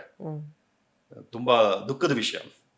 ಆದರೆ ಇಡೀ ವ್ಯವಸ್ಥೆನೇ ಹಂಗಿದೆಯಲ್ಲ, ನಮ್ಮ ಮಕ್ಕಳಲ್ಲಿ ಒಂದು ಸ್ಥೈರ್ಯ ತುಂಬುತ್ತಾ ಇಲ್ಲ, ಧೈರ್ಯ ತುಂಬುತ್ತಾ ಇಲ್ಲ. ಜೀವನದಲ್ಲಿ ಯಾವುದು ನಮಗೆ ಅನ್ಕೊಂಡಿದ್ದೆಲ್ಲ ತಕ್ಷಣಕ್ಕೆ ಸಿಗುತ್ತೆ. ಎಕ್ಸಾಮ್ ಆಗಬಾರ್ದು, ವ್ಯವಸ್ಥೆ ಮಾಡಬೇಕಾಗಿರೋದು ಅದು ಮಾಡಲೇಬೇಕು. ಆದರೆ ಜೀವನದಲ್ಲಿ ನಾನು ಅನ್ಕೊಂಡಿದ್ದು ಸಿಕ್ಕಿಲ್ಲ ಅಂತ ನಾನು ಪ್ರಾಣ ಕಳ್ಕೊಳ್ಳೋ ಮಟ್ಟಕ್ಕೆ ಹೋಗ್ತಿದ್ದೀನಿ ಅಂತಂದರೆ ನನಗೊಂದು ಸಪೋರ್ಟ್ ಸಿಸ್ಟಮೇ ಇಲ್ವಲ್ಲ. ನನಗೆ ಎಮೋಷನಲ್ ಸಪೋರ್ಟ್ ಸಿಸ್ಟಮೇ ಇಲ್ಲ. ನನ್ನ ಮನೆಯಲ್ಲಾಗಲಿ, ಫ್ರೆಂಡ್ ಸರ್ಕಲಲ್ಲಾಗಲಿ, ಎಲ್ಲಾದರೂ ನನಗೆ ಅನ್ನಿಸ್ತಿರೋದನ್ನು ನಾನು ಹೇಳ್ಕೊಳಕ್ಕಾಗ್ತಾ ಇಲ್ಲ. It is a reflection of ನಮ್ಮ ದೇಶದಲ್ಲಿ ಮಾನಸಿಕ ಆರೋಗ್ಯ, ಮೆಂಟಲ್ ಹೆಲ್ತನ್ನು ಎಷ್ಟು ನೆಗ್ಲೆಕ್ಟ್ ಮಾಡ್ತಾ ಇದ್ದೀವಿ. ವ್ಯವಸ್ಥೆ ಮೆಂಟಲ್ ಹೆಲ್ತ್ ಬಗ್ಗೆ ಗಮನನೇ ಕೊಡ್ತಾ ಇಲ್ಲ ಅನ್ನೋದರ ರಿಫ್ಲೆಕ್ಷನ್ ಅದು. ಬರೀ ನೀಟ್ ಎಕ್ಸಾಮ್ ಫೇಲ್ ಆದೋ ಅಥವಾ ರೀ ಎಕ್ಸಾಮ್ ಆಯಿತು ಅನ್ನೋ ಮಾತ್ರ ಸೂಸೈಡ್ ಮಾಡ್ಕೊತಿದಾರ. ಎಕ್ಸಾಮ್ ಬರೆದು ಬಂದಿರ್ತಾರೆ, ಚೆನ್ನಾಗಿ ಮಾಡಿಲ್ಲ ಅಂತ ಸೂಸೈಡ್ ಮಾಡ್ಕೊತಾರೆ. ಎಕ್ಸಾಮ್ಗೆ ಹೋಗೋದಕ್ಕೆ ಮುಂಚೆ ಚೆನ್ನಾಗಿ ಪ್ರಿಪೇರ್ ಆಗಿಲ್ಲ ಅಂತ ಸೂಸೈಡ್ ಮಾಡ್ಕೊತಾರೆ. ಅಪ್ಪ ಅಮ್ಮ ಬೈದ್ರು ಅಂತ ಸೂಸೈಡ್ ಮಾಡ್ಕೊತಾರೆ. ಮಕ್ಕಳು ಸೂಸೈಡ್ ಮಾಡ್ಕೊಳ್ಳೋದನ್ನ ಯೋಚನೆ ಮಾಡಿ, ದೊಡ್ಡವರಲ್ಲ, ಇನ್ನು ವಯಸ್ಕರಾಗದ ಮಕ್ಕಳು ಸೂಸೈಡ್ ಮಾಡ್ಕೊಳ್ತಾ ಇರೋದನ್ನ ನಮ್ಮ ದೇಶದಲ್ಲಿ ನಾವು ನೋಡಿದ್ರೆ ಯಾವ್ಯಾವ ಕಾರಣಗಳಿಗೆ ಮಾಡ್ಕೊತಾ ಇದ್ದಾರೆ. ಸೊ ಇದಕ್ಕೆಲ್ಲ ಮೂಲ ಎಲ್ಲೋ ಒಂದು ಕಡೆ ನಮ್ಮ ಮನೆಗಳಲ್ಲಿ ಇರುವಂತಹ ವಾತಾವರಣದಿಂದ ಅಂತ ಹೇಳ್ಬೋದಾ? ಎಲ್ಲ ಲಾಟ್ ಆಫ್ ಫ್ಯಾಕ್ಟರ್ಸ್. ಮನೆಗಳಲ್ಲಿ ಎಲ್ಲರೂ ಬ್ಯುಸಿ, ಒಬ್ರಿಗೊಬ್ರಿಗೆ ಮಾತಾಡಕ್ ಟೈಮ್ ಇಲ್ಲ. ಮಕ್ಕಳ ಜೊತೆ ಕೂತು ಸಣ್ಣದಾಗಿ ಏನು ಮಾಡ್ದಲ್ಲೇ ಸುಮ್ಮನೆ ಕೂತು ಜೊತೆಲಿ ಟೈಮ್ ಸ್ಪೆಂಡ್ ಮಾಡಕ್ಕೆ ಯಾರಿಗೆ ಟೈಮ್ ಇದೆ? ಅಪ್ಪ ಅಮ್ಮ ಕೆಲ್ಸಕ್ಕೆ ಹೋಗ್ತಾರೆ, ಮಕ್ಕಳು ಅವ್ರ ಪಾಡ್ಗೆ ಹೋಗಿ ಬರ್ತಾರೆ, ಸ್ಕೂಲ್ಗೆ ಹೋಗಿ ಬರ್ತಾರೆ, ಅವ್ರದೇ ಆದಂತ ಒಂದು ಫ್ರೆಂಡ್ ಸರ್ಕಲ್. ತುಂಬಾ ಶಾಲೋ ರಿಲೇಶನ್ಶಿಪ್, ಸೂಪರ್ಫಿಷಿಯಲ್ ರಿಲೇಶನ್ಶಿಪ್ಸ್ ಆಗ್ತಾ ಇದೆ. ಸೋಷಿಯಲ್ ಗ್ರೂಪ್ಸ್ ಇಲ್ಲ, ಸೋಷಿಯಲ್ ಲೆಟ್ಔಟ್ ಇಲ್ಲ. ಸೊ ಹಾಗಾದ್ರೆ ಈ ರೀತಿಯಾದಂಥ ಒಂದು ಪರಿಸ್ಥಿತಿಯಲ್ಲಿ ಈಗ ರೀ ಎಕ್ಸಾಮ್ ಡಿಕ್ಲೇರ್ ಆಗೋಗಿದೆ. ಸೊ ನಮ್ಮ ಸ್ಟೂಡೆಂಟ್ಸು ಈ ಒಂದು ಅನ್ಸರ್ಟನಿಟಿಯಿಂದ ಹೊರಗೆ ಬರಬೇಕಂದ್ರೆ 1-2 ಟಿಪ್ಸ್ ಏನು ಮಾಡ್ಬೋದು, ಮತ್ತೆ ಈ ಒಂದು ರೀ ಎಕ್ಸಾಮ್ಗೆ ಹೇಗೆ ಪ್ರಿಪೇರ್ ಆಗಬೇಕು? ನೋಡಿ, ಟೈಮ್ ಇದೆ. ಜೂನ್ 21 ರೀ ಎಕ್ಸಾಮ್ ಅಂತಂದ್ರೆ ಅಲ್ಲಿವರೆಗೂ ಟೈಮ್ ಇದೆ. ನಿಮ್ ಪ್ರಿಪರೇಷನ್ ಹೇಗೆ ಇದ್ದಿರ್ಲಿ, ಈಗ ನೀವು ಚೆನ್ನಾಗಿ ಮಾಡಿದ್ರೆ ಸಂತೋಷ, ಇನ್ನೊಂದಷ್ಟಂಗೆ ಕಂಟಿನ್ಯೂ ಮಾಡಿ ಪ್ರಿಪರೇಷನ್. ಎಲ್ಲ ಪ್ರಾಬ್ಲಮ್ಸ್ ಇದೆ, in spite of all the problems ನೀವು ಮಾಡ್ಬೋದಾಗದ್ದೇನೋ ಅದ್ರ ಮೇಲೆ ಫೋಕಸ್ ಮಾಡಬೇಕು. ದಿನಕ್ಕೆ 12ರಿಂದ 14 ಗಂಟೆಗಳಷ್ಟು ಮಿನಿಮಮ್ ಒಂದು 12 ಅವರ್ಸ್ ಆದ್ರೂ ಕೂತು ಪ್ರಿಪರೇಷನ್ ಮಾಡಿದ್ರೆ ಏನ್ ಸಾಧ್ಯ ಅದಾಗತ್ತೆ. Don't try to do anything new, ಹೊಸದೇನು ಮಾಡಬೇಡಿ. ನೀವು ಆಕ್ಚುಯಲ್ ನೀಟ್ಗೆ ಏನೆಲ್ಲ ಪ್ರಿಪೇರ್ ಮಾಡಿದ್ರೋ ಅದನ್ನು ಮತ್ತೆ ಮತ್ತೆ ರಿವೈಸ್ ಮಾಡಿ. ಸೊ ಏನು ಗಟ್ಟಿ ಮಾಡ್ಕೊಂಡಿದ್ರಿ ಅದನ್ನ ಇನ್ನೂ ಗಟ್ಟಿ ಮಾಡ್ಕೊಳ್ಳಿ. ಕಲಿಯೋದಕ್ಕೆ ಟೈಮ್ ಸಾಲದೇ ಇರುವಂಥದ್ದನ್ನ ಕಲಿಯೋಕ್ಕೆ ಹೋಗ್ಬಿಡಿ. Try to give your best shot. So ಈ 20 ದಿನ 25 ದಿನ whatever is the time that is available, sincere preparation, emotions ಇಲ್ದಲ್ಲೇ ಹೋಗಿ ಒಂದು ಎಂಥೂಸಿಯಾಸ್ಟಿಕ್ ಅಟೆಂಪ್ಟ್. ಇಷ್ಟು ಮಾಡಿದ್ರೆ ರಿಸಲ್ಟ್ ಬರುತ್ತೆ. ರಿಸಲ್ಟ್ ಬಂದಾಗ ಚೆನ್ನಾಗಾಗಿ ಮೆಡಿಕಲ್ ಸೀಟ್ ಸಿಕ್ಕಿದ್ರೆ ಸಂತೋಷ, ಹೋಗಿ. ಇಲ್ವಾ ಇನ್ನೊಂದು ವರ್ಷ ಕೂತು ಪ್ರಿಪೇರ್ ಮಾಡ್ತೀನಿ ಅನ್ನೋಂಥ ಇಚ್ಛೆ ಇದ್ರೆ ಈ 3-4 ವಾರ ಏನ್ ಪ್ರಿಪೇರ್ ಮಾಡಿದ್ರಿ ಆ ಪ್ರಿಪರೇಷನ್ ಅನ್ನ ಒಂದು high intensity momentum building exercise ಅಂತ ಅನ್ಕೊಳ್ಳಿ. ಮುಂದಿನ 10-11 ತಿಂಗಳಿಗೆ ಪ್ರಿಪರೇಷನ್ ಮಾಡೋದಕ್ಕೆ ಒಂದಷ್ಟು ಮೊಮೆಂಟಮ್ ಸಿಕ್ತು ಅಂತ ಅನ್ಕೊಳ್ಳಿ, ಕಂಟಿನ್ಯೂ ಮಾಡಿ ಪ್ರಿಪರೇಷನ್. ಇಲ್ಲಪ್ಪ ಸಾಕು, ಈ ನೀಟ್ ಸವಾಸನು ಬೇಡ, ಮೆಡಿಕಲ್ ಕೆರಿಯರ್ ಬೇಡ, ಏನಾದ್ರು ಮಾಡ್ತೀನಿ ಬೇರೆ ಅಂತಂದ್ರೆ ನಿಮಗೆ ಇರೋ ಆಪ್ಷನ್ಸ್ ಅಲ್ಲಿ ಏನ್ ಬೆಸ್ಟ್ ಮಾಡ್ಬೋದು ಅದನ್ನ ಚೂಸ್ ಮಾಡಿ. ಬಟ್ ಯಾವುದೇ ಕಾರಣಕ್ಕೂ ನಿಮ್ಮ ಬಗ್ಗೆ ಅನುಮಾನ ಹುಟ್ಟಿಸ್ಕೊಂಡ್ಬೇಡಿ. ನನಗೆ ಸಾಧ್ಯನೋ ಇಲ್ವೋ, ನಾನು ಏನಕ್ಕೂ ಪ್ರಯೋಜನ ಇಲ್ಲ, ನಾನು ಇದು ಟ್ರೈ ಮಾಡಿದೆ ಆಗ್ಲಿಲ್ಲ, ಆ ನೆಗೆಟಿವಿಟಿ ನಿಮ್ ಸುತ್ತ ಕಟ್ಕೊಂಡ್ಬೇಡಿ. ವ್ಯವಸ್ಥೆನಲ್ಲಿ ಬೇಕಾದಷ್ಟು ನೆಗೆಟಿವ್ಸ್ ಇದೆ. ನಿಮ್ಮ ಸುತ್ತ, ನಿಮ್ಮ ಸಾಮರ್ಥ್ಯದ ಸುತ್ತ ನೆಗೆಟಿವಿಟಿ ಕಟ್ಕೊಳ್ಳೋದಲ್ಲೇ ಸಂಪೂರ್ಣ ಪ್ರಯತ್ನ, ಪ್ರಾಮಾಣಿಕವಾದ ಒಂದು ಅಟೆಂಪ್ಟ್, ಅದಾದ್ಮೇಲೆ ಮುಂದಕ್ಕೆ ಕಂಟಿನ್ಯೂ ಮಾಡ್ಬೇಕಾ ಪ್ರಿಪರೇಷನ್ ಬೇಡವಾ ಡಿಸಿಷನ್, ಎಲ್ಲದನ್ನ ಕಾಮಾಗಿ ಮಾಡ್ಕೊಳ್ಳಿ. ಖುಷಿಯಾಗಿರಿ. At the end of the day ನೀವು ಏನೇ ಮಾಡಿದ್ರು ಸಂತೋಷವಾಗಿರ್ಬೇಕಲ್ಲ. ಕರೆಕ್ಟ್. ಹಾಗೆ ನಮ್ಮ ಎಜುಕೇಷನ್ ಮಿನಿಸ್ಟರ್ ಹೇಳಿದ್ರು, ಈಗ ಮುಂದೆ ಹೋಗ್ತಾ ಮುಂದಿನ ವರ್ಷದಿಂದ ಇದನ್ನ ಡಿಜಿಟಲೈಸ್ ಮಾಡಿಬಿಡ್ತೀವಿ, ಕಂಪ್ಯೂಟರ್ ಟೆಸ್ಟ್ ಇರುತ್ತೆ, ಪೆನ್ನು ಪೇಪರ್ ಇರಲ್ಲ ಅಂತ. ಸೊ ಇದ್ರ ಬಗ್ಗೆ ಏನು ಹೇಳ್ತೀರಾ? ಒಳ್ಳೇದೇ. ಒಂಥರ ಎಷ್ಟು ಜಾಸ್ತಿ ಹ್ಯೂಮನ್ ಇಂಟರ್ವೆನ್ಷನ್ ಆಗುತ್ತೋ ಅಷ್ಟು ಈ ಥರ ಮಾಲ್ ಪ್ರಾಕ್ಟೀಸ್ಗಳಿಗೆ ಅವಕಾಶ ಜಾಸ್ತಿ. ಪೇಪರ್ ಸೆಟ್ ಮಾಡೋದ್ರಿಂದ ಹಿಡಿದು ಕಡೆಗೆ ಸೆಂಟರ್ಗೆ ಬರೋವರೆಗೂ ಬೇಕಾದಷ್ಟು ಚೈನ್ ಆಫ್ ಕಸ್ಟಡಿ ಇದೆ. ಎಲ್ಲೋ ಒಂದು ಕಡೆ ಲೀಕ್ ಆಗ್ಬಿಡೋ ಸಾಧ್ಯತೆ ಇದೆ. So CBT computer based test ಆದಾಗ ಅದರದೇ ಆದ ಚಾಲೆಂಜಸ್ ಇದೆ. ಆ ಚಾಲೆಂಜಸ್ ಅನ್ನ ಟ್ಯಾಕಲ್ ಮಾಡೋದಕ್ಕೆ ಬೇಕಾಗಿರುವಂಥ ಸಿಸ್ಟಮ್ಸ್ ಕ್ರಿಯೇಟ್ ಮಾಡಿದ್ರಿ, ಸಾಕಷ್ಟು ಬೇಕಾಗಿರುವಂಥ ಕಂಪ್ಯೂಟರೈಸ್ಡ್ ಟೆಸ್ಟಿಂಗ್ ಸೆಂಟರ್ಸು, ಹ್ಮ್. ಮತ್ತು ಈಗ ಮಕ್ಕಳಿಗೆ ಬೇಕಾಗಿರುವಂಥ ಪ್ರಿಪ್ರೇಷನ್ ಮಾಡೋದಕ್ಕಿರುವಂಥ ಅವಕಾಶಗಳನ್ನು ಕ್ರಿಯೇಟ್ ಮಾಡೋದು, ಇದೆಲ್ಲದು ಎನಫ್ ಪ್ರಾಕ್ಟೀಸ್, ಸಾಕಷ್ಟು ಪ್ರಾಕ್ಟೀಸ್ಗಳನ್ನು ಕೊಡೋದು ಮಕ್ಕಳಿಗೆ. ಈಗ ಆಲ್ರೆಡಿ NTA ಆ್ಯಪ್ ಇದೆ, NTA ಟೆಸ್ಟ್ ಅಭ್ಯಾಸ್ ಆ್ಯಪ್ ಅಂತ. ಆ ಆ್ಯಪಲ್ಲೇನೆ ಬೇಕಂದ್ರೆ ಅವರು ಈ CBT ಫಾರ್ಮ್ಯಾಟಲ್ಲೇನೆ ಕಂಪ್ಯೂಟರ್ ಬೇಸ್ಡ್ ಟೆಸ್ಟ್ ಏನಿರುತ್ತೋ ಫಾರ್ಮ್ಯಾಟ್ ಡಿಸೈಡ್ ಮಾಡ್ತಾರೋ ಆ ಫಾರ್ಮ್ಯಾಟಲ್ಲಿ ಟೆಸ್ಟ್ಗಳನ್ನು ಅಪ್ಲೋಡ್ ಮಾಡಿದ್ರೆ ಫ್ರೀಯಾಗಿ ಅವೈಲೇಬಲ್ ಆಗುತ್ತೆ ಜನಗಳಿಗೆ. ಸೊ ಯಾರಿಗೆ ಕಂಪ್ಯೂಟರ್ ಆಕ್ಸೆಸ್ ಇಲ್ಲ, ಬೇರೆ ಇಲ್ಲ ಅಂತಂದ್ರೆ ಮೊಬೈಲಲ್ಲಿ ಅವ್ರು ಪ್ರಾಕ್ಟೀಸ್ ಮಾಡೋಕ್ಕಾಗ್ಬೋದು. ಸೊ ಮಕ್ಕಳಿಗೆ ಪೆನ್ ಪೇಪರ್ ಎಕ್ಸಾಮ್ ಇಂದ ಕಂಪ್ಯೂಟರ್ ಬೇಸ್ಡ್ ಟೆಸ್ಟ್ಗೆ ಟ್ರಾನ್ಸಿಷನ್ ಆಗೋದಕ್ಕೆ ಬೇಕಾಗಿರುವಂತ ಒಂದಷ್ಟು ಫೆಸಿಲಿಟೇಷನ್ ಮಾಡಬೇಕು.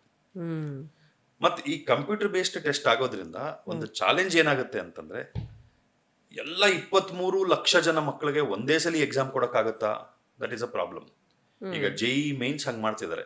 JEE mains computer based test ಇದೆ. ಅಷ್ಟು ಲಕ್ಷಾಂತರ ಜನ ಮಕ್ಕಳು ಒಂದೇ ಸಲ ಬರೆಯಕ್ಕಾಗೋದಿಲ್ಲ. ಸೊ 2 ಫೇಸ್ ಅಲ್ಲಿ ನಡೆಯುತ್ತೆ, ಫೇಸ್ 1 ಫೇಸ್ 2 ನಡೆಯುತ್ತೆ. 2 ಸಲಿನೂ ಮಕ್ಕಳು ತಗೊಂಡ್ಬೋದು, ಬೆಸ್ಟ್ ಆಫ್ ದ 2 ತಗೊಂತಾರೆ. ಕೆಲವು ವಾರಗಳು, ಫ್ಯೂ ಡೇಸ್ ಆಫ್ ಎಕ್ಸಾಮ್ಸ್, ಬೇಕಾಗಿರೋ ಒಂದು ಸ್ಲಾಟ್ ಸೆಲೆಕ್ಟ್ ಮಾಡ್ಕೊಂತಾರೆ ಮಕ್ಕಳು, ಆ ಸ್ಲಾಟ್ ಅಲ್ಲಿ ಬರೀತಾರೆ. ಎಲ್ಲಾ ದಿನಗಳ ಪರೀಕ್ಷೆ ಎಲ್ಲಾ ಮುಗಿದ ಮೇಲೆ ಫೈನಲಿ ಕೊಲೇಟ್ ಆಗುತ್ತೆ. ರ್ಯಾಂಕ್ ಲಿಸ್ಟ್ಗಳು ಅದೆಲ್ಲ, ಮಾರ್ಕ್ಸ್ ಮತ್ತೆ ರ್ಯಾಂಕ್ ಲಿಸ್ಟ್ ಎಲ್ಲ ಆಮೇಲೆ ಕೊಲೇಟ್ ಆಗುತ್ತೆ. ಆ ತರ ಏನಾದ್ರೂ ಮಾಡಿದ್ರೆ ನೀಟ್ ಎಕ್ಸಾಮು ಅದ್ರದ್ದು ಬೇರೆ ಬೇರೆ ದಿನಗಳ ಪೇಪರ್ಗಳ ಡಿಫಿಕಲ್ಟಿ ಲೆವೆಲ್ಸ್ ನ ಹೆಂಗ್ ಬ್ಯಾಲೆನ್ಸ್ ಮಾಡ್ತಾರೆ, ಒಂದು ದಿನದ ಡಿಫಿಕಲ್ಟಿ ಜಾಸ್ತಿ ಇರ್ಬೋದು, ಇನ್ನೊಂದು ದಿನದ ಡಿಫಿಕಲ್ಟಿ ಕಡಿಮೆ ಇರ್ಬೋದು. ಇದಕ್ಕೇನಾದ್ರೂ ಎಕ್ಸ್ಟ್ರಾ ಅಡ್ವಾಂಟೇಜ್ ಕೊಡ್ತಾರಾ, ಇದಕ್ಕೇನಾದ್ರೂ ಕೊಡೋದಿಲ್ವಾ? So there are a lot of questions to be answered. So ಅವಾಗ ಸ್ಟೇಟ್ ಅವ್ರು ಹೇಳ್ಬೋದು, ಅದಕ್ಕೆ ನಮಗೆ ಕೊಟ್ಬಿಡಿ, ನಾವು ಮಾಡ್ತೀವಿ. ಈಗ ಸ್ಟೇಟ್ ಅವ್ರು ಅದೇ ಹೇಳ್ತಿದ್ದಾರೆ, ತುಂಬಾ ಕೆಲವರು ಪ್ರಪೋಸ್ ಮಾಡ್ತಿದ್ದಾರೆ.